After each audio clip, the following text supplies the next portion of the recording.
And we are live in 3, 2, 1. Here we go. Okay, it's nighttime. It's the logical hippie show, man. You know where you're at. You're here for a reason. You're watching for a reason, and I appreciate you. I totally do. It's like I can't believe people actually watch this stuff, and I'm so appreciative of it that there's content out here that I'm putting out there for you to pick up, and I appreciate. If you'd subscribe to my channel, I'd appreciate that more. If you like the posts, like the videos that I'm sharing, I appreciate that too. You can check me out. Send me an email to logicalhippie@gmail.com. Check out my Facebook page at Light News. Dude, it's a blessing to be here, honestly, and I'm so glad to be here with you tonight. I'm doing these videos at night now so that I can post them first thing in the morning and get myself to work and get my to work. Anyway, I got you set up today with the prayer as usual. Wayne Dyer's, change your thoughts, change your life. Coronavirus statistics and things like that. How we're supposed to be I did some additional numbers tonight just to kind of shed some light onto this whole situation. More information is good. Talking about loving animals. My cats, and reacting with either emotion versus logic, and then ending it with the piece about my family, which I like to leave in there, how I teach the lessons to my kids and what I do, the tricks I do, the things I talk about to try to get them motivated to understand what their place is in this world. So anyway, let's get right to it. We're going to pray, and we are going to breathe in through the nose, now through the mouth, and get ourselves settled. So let's do this. Thank you, Lord, for this wonderful day that we had today. It's a blessing to be around for this and this paradigm shift, this cataclysmic moment in history, and to watch it all unfold and to send the blessings in our spirits and our energy and our souls into the universe to have you help us through it. It's such a monumental moment. We're very appreciative of being here and being able to be a part of it and try to inspire humanity to get back to loving each other and connect with each other and put our technologies down for human connection, real connection. And so we are thankful for our blessings and the places that keep us warm, the ability to communicate at the speed of light, if not faster. Thank you for the food that we have, and please take care of all the people right now that are having a hard time and struggling and hurting and needing care and working, and they're tired and they're exhausted, and they need a push, they need some strength, they need some courage, and we are sending them those blessings tonight. And we pray for them. Amen. God bless my family. As usual, God bless your family too, because it's so important to me that we see things on that level. I think it does make a difference. I really feel that. And that's why I do it. So anyway, and that's why you're here. That's why we're all here right now. So check it out. This show brought to you by, I got to do my promotional thing of the day, which I don't get paid advertising for any of this, so I do my own promotional advertising. Kangen water, electrolyzed, ionized, rapid cellular hydration water. Freaking boosts your cells, man. I drink about a gallon of this a day, and it boosts my pH up to a more alkaline state. And the benefit of that is it limits the potential to get sick, because viruses and bacteria cannot live in a high alkaline state. They prefer the low 6.0 or below, low 6.0 or below. That's the kind of pH they live in. So I know that if I'm drinking this kind of water, I'm going to be at a better healthy place to fend off anything that comes my way. At the cellular level, I don't have to do a darn thing except put the right things in my body. I'm kind of like a motor. I'm like a car. You put the right fuel in your car has a lot better chance of motoring along. You put that, that super high test in there and look at what it does to your car. And, fuel enhancer or whatever, right? You let a little junket in there, a little bit of water. You put like maybe some sugar in your gas tank and see what happens. Same thing happens to you, man. It's like I could be just like that. It's like you put sugar inside my body and watch my body go boom. And maybe I use it because I'm active and my metabolism is high. But imagine how much sugar you eat throughout the day, from bread, potatoes, and just regular sugar and chocolate and ice cream and all that. Yeah, beer, alcohol, all that stuff. It overloads the kidneys, produces more insulin, and makes us fat. Whatever. You guys do you, I do me. I'd like to be healthy because I like to not worry about stuff like viruses and bacteria that might kill me, right? So I'd rather be healthy so I know I don't have to worry about that stuff. Fruits, vegetables, lots of water, you name it. That's what I do. So like I've been on that train for a long time. Anyway, Kangen water. So we're going to look at some Wayne Dyer tonight. And here we go. This one is the 7th verse of the Tao. Wayne Dyer labels it living beyond ego. I love that. I honestly do. Once I learned how to live beyond my ego, life became so much better. It just became so much easier to allow things to happen, allow people to just have their opinions, have their thoughts, have their processes, understand their perspective, where they come from.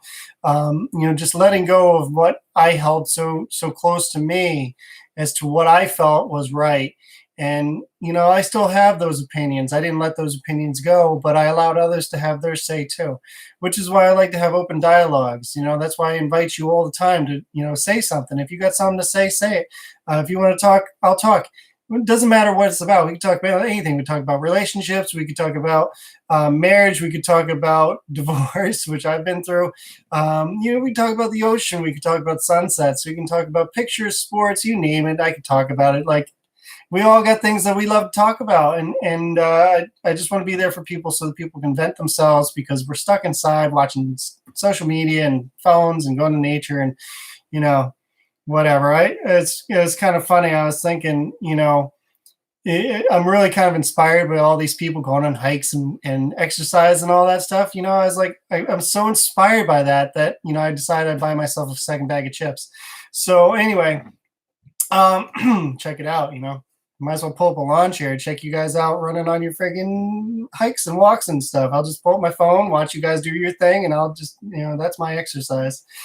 So anyway, 7th verse goes like this. Heaven is eternal, the earth endures. Why do heaven and earth last forever? They do not live for themselves only. This is the secret of their durability. For this reason, the sage puts himself last, and so ends up ahead. He stays a witness to life, so he endures. Serve the needs of others, and all your own needs will be fulfilled. Through selfless action, fulfillment is attained. I think we're doing a lot of that actually right now. This is something that kind of was missing in our societies. Like you used to see it all the time, like open doors for people, do an act of kindness, do something nice. You'd see commercials actually for it where it would be a chain reaction where somebody did something nice for somebody else, and then that person in turn did something nice for somebody else, and each one of those chain people did something nice for the next person, and through that chain it changed the world. Now the converse is true as well. As if we do something mean to somebody, then that person's more likely to do something mean either in return to that person or in return to somebody else. They have that anger, resentment, hatred inside. And that's where God and Jesus come into play. And I'm not like, I love baby Jesus or whatever. I do think that Jesus was around. I do think he was real. I do think his messages were very good. But I let God guide me, which is the universe. I think that's the ultimate thing to believe in and to trust and to put my energy into that. I think Jesus' message was good. I think his message of walking with God and being with God and being the ultimate person, being the forgiving person, forgive them for throwing spears into me because they know not what they do. it's constantly about that forgiveness and that sending back love, because if either we send back love or we send back hate, there's no in between, there's no gray area. So we got to pick one, and I picked Jesus and I picked love, so anyway. um so there's that. The C19 statistics, which I had to get down tonight from the worldometers.info, was so far across the globe, 74,697 deaths by C19 to 1,346,566 confirmed cases for a 5.55% death rate. I'm going to 100% now because I think it makes it just a little bit more accurate to see where we stand. Slight increase from where it was yesterday, as we approach 5.6%. The recoveries are 278,695. So the recovery to death ratio is 3.73 recoveries to every one death, which is a 93% recovery rate. I think that's a fairly important number. But with that said, again, it keeps going back to how many people have had this thing. There's people that are saying, well, maybe I might have had it back in November or December. Like, we truly don't know. We don't know how many people have had it and recovered. And that's really ballooning this whole, it conflated this whole system, this whole thing. That there's people dying. There's people dying from it. There's people dying with it in them, not necessarily from it. But it's being counted as for COVID-19 because they died with it in their system. Maybe it put in a little extra strain on them, maybe the pneumonia or whatever it was. It could have been a litany of things. A lot of these people have pre-existing conditions and health issues, and which is a major concern, honestly. Not mostly in this country, not as much around the globe, in my opinion, as it is in this country, because we have a lot of junk food in this country. We have a lot of toxic food. It goes back to my promotion on Kangen water, is that it's about true health, and it's like, I'll sit here and I'll debate you on this topic from here until doomsday, because it needs to be a conversation that we have about the better decision to make on whether we shut down society or whether we, put those who are concerned in keep them at safety and let the rest of the world go back to work. People like myself, let the rest of society can get back to functioning. Because no matter what we do, we're still going to spread this virus. There's still going to be precautions that people don't take, because you can't force people to do anything unless you hold a gun to their head. Can we just understand that for a minute? Like, I want everybody to eat healthy. Is that going to happen? No, nobody's going to just be like, oh yeah, great, so go eat fruits and vegetables. Or even if the government was saying and the media was saying and everybody was telling you, go eat fruits and vegetables, there'd still be people eating pizza and drinking soda and smoking cigarettes. I was just looking at the Worldometers info. You can check it out for yourself. 14 billion cigarettes have been smoked today. It's probably more than that now. It's probably 15 billion or 20 billion cigarettes have been smoked today. We know people die from smoking cigarettes and tobacco. We know that, but people still smoke. People die from getting on planes, but people still get on planes. Like, there's a risk to everything we do in life, and there's a risk to how we handle this situation. This is what I keep trying to get across to people, is that there's cause and effect no matter what decision we make, and we have to decide which is worse. We just had 10 million people apply for unemployment in the last couple of weeks. How many lives have just been ruined? At least 10 million. There's 130 million people who work in this country. 10 million just applied for unemployment benefits, with millions more set to come. Businesses going out of business, going bankrupt, people losing their homes and their residences, people not getting care that they need to get care for, like regular care. People that need regular care can't get care because we got people who have a bout of C19, who have whatever it is, that are going to recover from it, aren't even at risk, but they're in the hospital taking up a hospital bed and a respirator mask because they're afraid that they're going to die from it, even though the death rate is totally manipulated and too high based on the numbers, because we don't know who's had it. So we flipped our society upside down on its head, and how many people are going to commit suicide? Or do those people not matter? I mean, we're talking about lives here, right? If we're talking about lives, how many lives are we trying to save? And we have to make a choice. We're making a choice. So we're all jumping off the bridge to maybe save some people, even though this virus is spread anyway because it's highly contagious. And we kill a bunch of other people because we've reacted in that way. Or we quarantine the people that need to be quarantined and let the rest of society get back to work. Because if this economy crashes, I guarantee you, we are going to have a long struggle. The longer this goes on, the longer the struggle is going to be and the harder it's going to be. Can you imagine? Think about this for a second. Have you considered when we get back, because we're going to get back from this at some point, however many casualties there are, this human species will continue. When we get back to, regular, whatever you want to call it, life, civilization, if you will, whatever that image you have in your mind is that we get back to, there's going to be a ton of people applying for jobs, the same jobs. And these employers are going to have the pick of the litter to decide who they bring back and how much they pay them. And they're not going to bring them back and pay them very much when they could pick between Joe, Schmo, and whatever, Larry, Moe, and Curly, because even though their skill sets may be a little bit different, they're going to pay the cheaper guy to get started and get off the ground because they can. So now salaries are going to be in the dumps. People aren't going to be making very much money out of the gate, and they're going to be competing for jobs instead of jobs compete for people. When jobs compete for people, like it was the way the economy was, this is very simple math.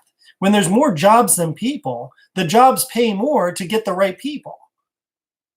So your wages go up automatically. They have to. It's the capitalist system, supply and demand.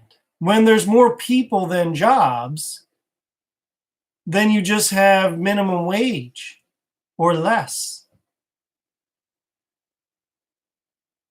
It's really crazy. It's really crazy. Right now you're witnessing the theft of the middle class, because the people who are going bankrupt, the people who are losing their homes and their cars and their life, are the middle class. The lower class obviously too. But the lower class is getting buoyed by the government. People who were on unemployment before are getting $600 bonuses on top of what they were making before. So what's the incentive to go back to work? Meanwhile, the people who were working are out of jobs and are losing their stuff.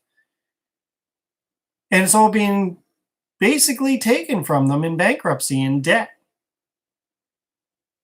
So how's that? So the middle class is being just wiped out right now. And we just gave $2 trillion of our future to who knows what. What are they going to do? What are they doing with it? So anyway, so for every 3.73 that recover, one person dies. This is globally, which is 93% of these recoveries to deaths. 93% recover. 7%, 6%-ish die. Okay, but we don't know who's sick. We don't know who has this thing. We don't know who is asymptomatic and didn't even know they had it. Passed it on to somebody else. Maybe they did, but they never showed signs of it. Then in the U.S., 10,871 deaths, 367,004 confirmed cases for a 2.97% death rate to confirmed cases. Recovery is a lot lower in the US, and this goes back to maybe what our health problem is that for 19,671 have recovered, 10,871 have died, which is a recovery to death ratio of 1.81 to 1, which is a 60% recovery, 40% death rate. Now that would be, to me, a little bit more concerning and alarming than the other numbers we've put out there, because those who get this thing, and there's still obviously a lot of cases out there left, but at the ratio we're at now, we're only 40, 60% are recovering. We have a high death rate based on cases. Again, we don't know who has it. So that just going by the numbers here. You guys can decide for yourselves how to analyze those numbers. I just got to put it out there for all intents and purposes. Moving on, we're reaching 20 minutes. Oh man, we're getting up there. So anyway, I have to talk to you about my love of animals. I grew up in a house. I grew up in a bed and breakfast. I had to tiptoe around the house. It was just me and my brother, and we had to be quiet pretty much all the time. We didn't really have a place to go, and it was tough. And my parents weren't big fond of animals, so we had an underwater African frog. I mean, yeah, when I was a little kid, when I was about 7, I got the stupid sea monkeys, and I probably went through about 15 of those guys before 15 orders of those guys before I finally gave up, knowing that I just couldn't kill them anymore. They just kept dying. They'd only last for like 3 days at most. So we finally got like this underwater frog, and we actually got a couple of those because one would die. I think we went through like 6 of them too, and they were just hard to keep alive too. And then one ate one, and the last one we had, he's the one that ate the other one. We tried getting him a friend, and the friend wasn't there the next day. So that was kind of sad, but he was cool. He never came out of the water. You couldn't really like pet him or whatever. He was an African frog, African underwater frog. He wasn't poisonous or anything. Like, he'd drop a little food pellets in there and he'd chomp them up and swim around. And he'd notice when I was there. And, just one day I was changing his water. And when I changed his water, I put him in from the big tank into a smaller container just for a little while so I could freshen up and clean his tank. And I don't know. He was only supposed to last like 6 years. It ended up being 12 years. And one of those days I was changing his water. I put him into the small little container, and I think he had a heart attack because he just froze. So anyway, that was the end of Slick. That was my only animal growing up, but I always loved dogs and cats and things like that. Well, later on in my life, I ended up getting chickens, and I was running a bed and breakfast, and I was trying to do farm to table. And the chickens, like I said, never really had pets before. We got them as little baby chicks. And I kid you not, I love those chickens. I would just go around and I'd hang out with them. I'd go feed them every day, I'd give them compost, give them cool things, to eat. And I'd just hang out with them, right? And well, they all kind of like love me because they didn't have a mother hen at the time because they were all baby chicks. So I was pretty much mother hen. They would just follow me around. One time I was laying on the grass and they're all kind of literally huddled right underneath of me. It was really cool. Anyways, one of them ended up being my pet chicken because she would peck away all the other chickens to keep them away, and she would sit on my arm for the whole day if I let her. I'd pick her up, I'd set her there and I'd pet her, and she loved it, and she hung out with me the whole time. She was called Sweet Pea. But that was kind of my first real taste of animals and raising animals, but also raising like chickens. Like, chickens aren't that smart. They've been around for a long time. They've survived probably because they lay out a lot of eggs or whatever, but they've been around since like the dinosaurs. And chickens, right? Like, dumbest animal on the planet other than seagulls or pigeons. And so anyway, obviously not as dumb as pigeons because the chickens are sweet. They're really sweet birds. Like, they're awesome, friendly animals. So anything really, and that's the kind of thing I learned is like anything is friendly if you can raise it from a puppy, raise it from a little baby chick, raise it from a young age. It's harder to help something that's been damaged, like a shelter dog. I've had shelter dogs, and they've been very difficult to break of their habits. They needed more extensive training than I could give them. I tried shelter dogs through 3 times. I think it was 3 times we tried shelter dogs. It was just tough. It was just tough to break them of that fight or flight mentality, and it was mostly flight. Scared for their lives, scared to death, and it was a hard thing to deal with. It was a hard thing to correct. And same thing with cats. When you've got a stray cat that's been a stray for a long time, they don't like to be not a stray. They don't know how to trust that world that they don't know, that kindness world. And the same in reverse. Like a house cat, they don't know anything about being a stray. Not really. not unless they experience it. Well, let me tell you, like I got 3 cats now. I love my cats. Um, and they're sweet as can be. Like they're super friendly. They're not bothersome. They're independent. They do their own thing, but they love you at the same time. They're really cool animals. And one my eldest that I've had 10 years, her name is Czar. She reminds me of a czar who kind of sits and watches the whole scene and puts herself in the right position to see everything in the house. And so there was one winter we got 2 feet of snow. She was happened to be outside. This is a few years ago. She's 10 now, so she was about 6, I'd say. And she didn't come home. Like I said, we got 2 feet of snow and she didn't make it home. And it was the middle of January, the coldest month of the year where I live, with 2 feet of snow. And it was cold that winter. I mean, it was in the low, double digits to the single digits almost every day, and certainly at night.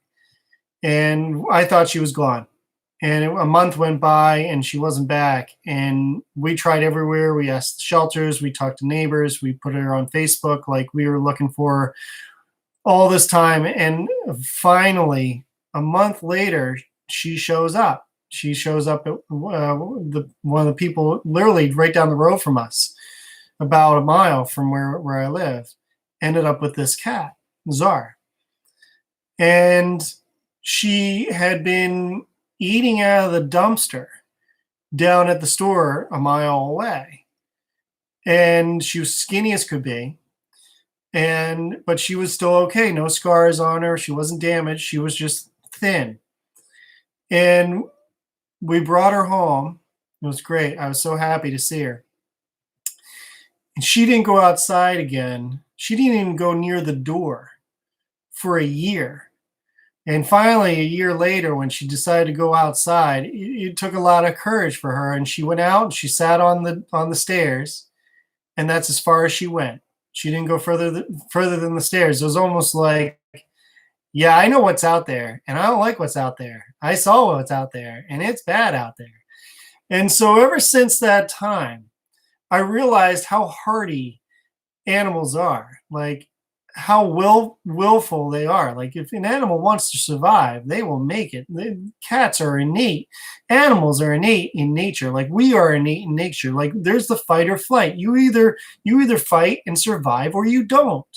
And if you don't fight to survive, you might as well just give up. You have given up. You've stopped living, and that's why people, kill themselves, and that's why why violence happens, and why people get into drugs, because they've given up on themselves. They've given up on life. I'm speaking from experience here. I know exactly what it feels like because I was there myself. I had to dig myself out of it. And the only thing that gave me hope, the only thing that showed me the way, was knowing in my spirit and the messages I was getting from the universe that I was worthy. The thing that kept me alive the most was my kids at the time. I found hope and love in something. But if I wasn't going through the situation I was going through with my kids and not needing to be strong for them, I would have succumbed to other things like drugs and alcohol, because that's what I wanted. I wanted to suppress the pain. And the pain in my mind is a lot worse than the pain on my arm. I think this is, maybe explains why people cut themselves. And maybe there's research on that. I don't know. But the physical pain goes away. The mental pain, we can't see it. We can't look at it. We can't put a Band-Aid on it. We can't recover from it. We can't put medicine on it. There's no treatment. So what is the treatment for mental scars, for mental damage, from abuse, from anything? That is no different than what this cat experienced by being outside in the middle of January, 2 feet of snow, and having to fight for her life for food. I can only imagine what she went through and what she saw. We do the same thing. We survive, we battle, we scratch, we claw to do anything to survive. but it scars us at the same time in our mental state. We feel that physical pain. We can remember it. It's called PTSD. We are traumatized by it. And when we're traumatized by something, we react to things with emotion. We're scared. It gives us fear. It's the fear that lives inside of us. The only way to get rid of the fear that I've found is by being with God and understanding that God has placed everything in our lives here for a reason, that everything that happens in your life has a purpose. And when you start connecting to that energy, you can tell me I'm crazy. I don't care. I know I ain't crazy because I've seen it. I've been through it. I've lived it. I've gotten the messages. They come to your soul. They come to your mind. You call them off. You brush them off as coincidences. Those are the messages for you that you're supposed to be learning something right now in your life, that this situation is here for you to get something out of it. And not to get something out of it like you need to get something. That's ego. No, to improve your life, to make a step forward, to take a step up, to put on your belt, to put on your boots and get back to work on yourself. Don't mask it with anything else. Don't take alcohol. Don't take drugs. Face it and recognize that you've got a rock face that you got to climb. You got a mountain you got to climb, and you are going to slip and you're going to scratch yourself. You're going to hurt yourself, and you're going to get back up and you're going to do it again. Just like when you fell off your bike for the first time, you get up and you do it again. So what makes me bring this up? Well, my other cat, Bear, who's my boy cat, I love this cat. This cat is friggin' awesome. He's my heart and soul of this household. He really is. Like, I love my older cats, but Bear, I've had him, 2 years, and he is phenomenal. So anyways, today it's like 40, well, it ended up being almost 58, 60 degrees. Well, this time of year, when it starts getting above 40, 45, I make all three of my cats go outside all day. I go to work, they go outside. It's warm enough. It's fine. It's not raining. If it's pouring rain, that's a whole nother story. I don't force them to go out in that. But when it's a nice, decent day out, 40, 45 degrees, they are outside all day. They can fend for themselves. And I know this because I had a cat survive in the middle of January in freezing temperatures with 2 feet of snow on the ground. Now, some people might look at that situation and call me cruel. They might say, I don't care. I don't love my animals. It's animal abuse. Well, let me tell you, stray cats live outside year round. Dogs too. Just because we domesticate something doesn't mean it's weak. We make it weak by feeling weak ourselves. And that's emotion. Emotion is weak. That's okay. It's okay to show weakness. It's okay to show emotion. There is time for that. That's what funerals are for. That's what sympathy and empathy are for. I'm not short of showing emotion and showing people empathy and sympathy when it is needed. But it is also necessary to be tough and to toughen up yourself, your kids, and your animals because they can, because they will survive. So I get home today from work after being gone all day, and the 2 girls are there on the front step. No Bear. And I let the girls in, they go eat their food, and I look all over for him, and I start to worry about him because I'm like, man, this ain't good. He hasn't come back yet. And I started worrying about him, and I started being kind of sad because it was 6 o'clock at night, and I'm like, if he was around, like he would be waiting on the step too because he's hungry. When that dude is inside, he eats all the food. If you don't stop him, he's fat. He's the fat cat. So you know damn well he's hungry. And if he's hungry, he's going to be at the stoop. So it really worried me that he wasn't there. So what did I do? I made the kids go outside and call for him. I made him walk down the end of the driveway. I made him walk into the woods a little bit where we were this past weekend and call for him. And then they came back to the house empty-handed. And that was okay, but it still had me worried. So what did I do? I prayed. I made my kids pray. And we all prayed and we all said, Bear, we miss you. We love you and we want you back at this home. And we hope you come back safe. And we said that prayer, and not 60 minutes later, he shows up. I thought for sure he was gone. And fear had struck over me that he was gone. And the emotions started to feel in my body that he was gone. And it's not something I want to envision. I felt bad, like maybe he got picked up by an eagle or an owl or something, right? Who knows? A fisher, a coyote. And it made me, or a raccoon or anything, right? And I think about him possibly laying outside in the woods, being carried off by an eagle, dead. And it's not a pleasant thought. I don't want to think about that, but that's reality. When my cats are outside, anything's possible. And that's the give and take. Is as much as I would miss him because he was gone, I also understand the tough love and tough environment of nature. Nature is not emotional. Nature does not care one way or another how you feel. That is how God is. And that is why God teaches you not to be afraid. Because God is not afraid. God does not care about emotion. He is there for you when you need him. He is the supporting father that you always wanted. And the supporting mother, the loving father. But he's emotionless. God is emotionless. You talk about your problems to God, and God does not cry. God guides you and tells you everything is going to be okay and just to follow me. And that is how we overcome fear. That is how we overcome our emotions. That is how we overcome death. For death is real, and death happens. But it does not cripple us so that we cannot function. We give our sympathies and we give our empathies and we show our emotion when it is needed. But we do not wallow in our emotions. We do not wallow in the fear. We do not wallow in death. For it cripples us. It suspends our life and keeps us from living. It keeps us from being free. Fear imprisons us in our own mind and our own body. So we must be bigger in mind than our emotions. And the only way to do that, or one of the best ways to do that, to not be overcome by those emotions, is to be fearless with God. Because when you are fearless with God, you are unafraid of death. You are ready to live at whatever it takes. You are no longer a slave.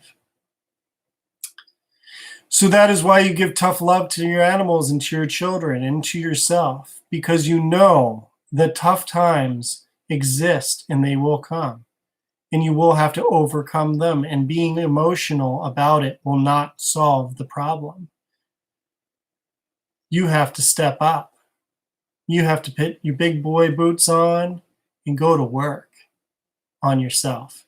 And it starts with loving yourself.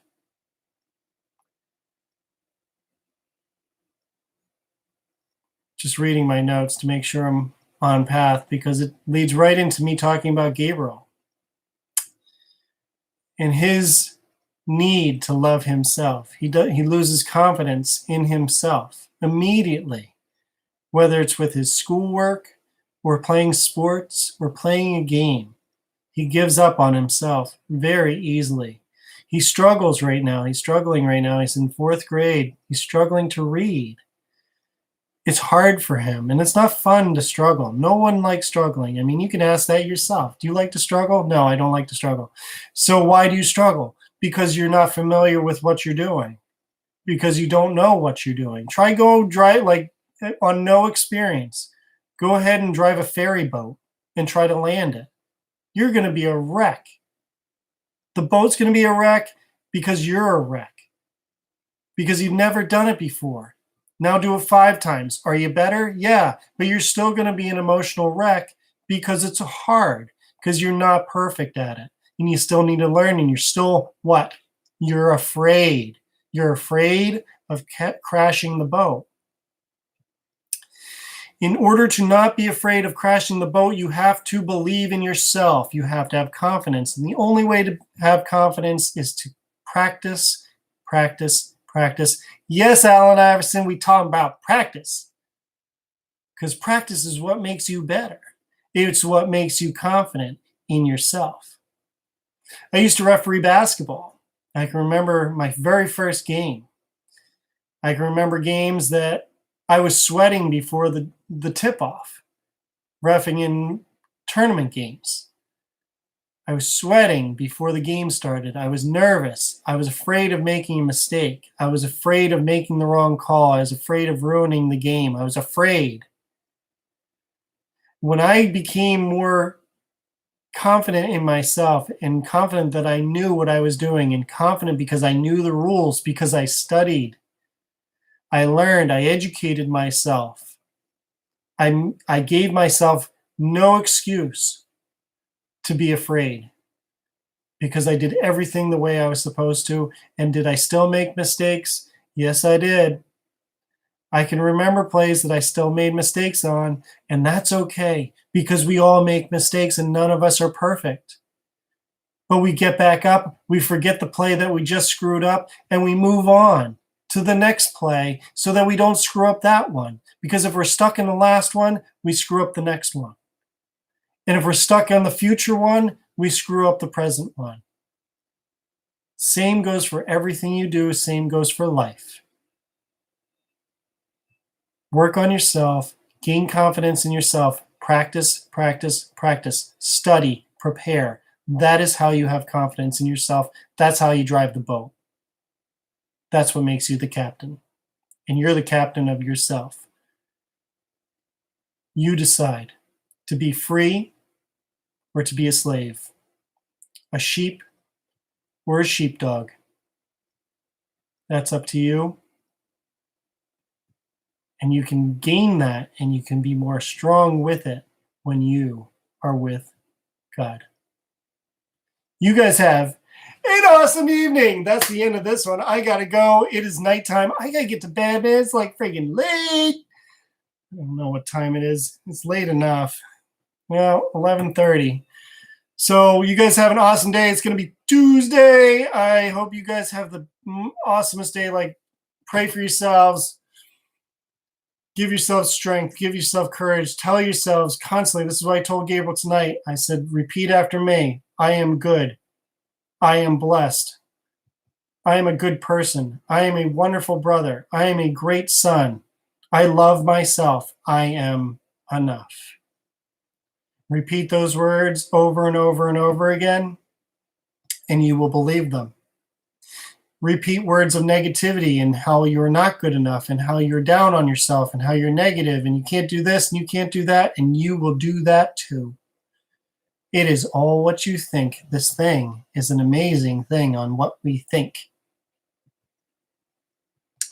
Believe it, and you will see it.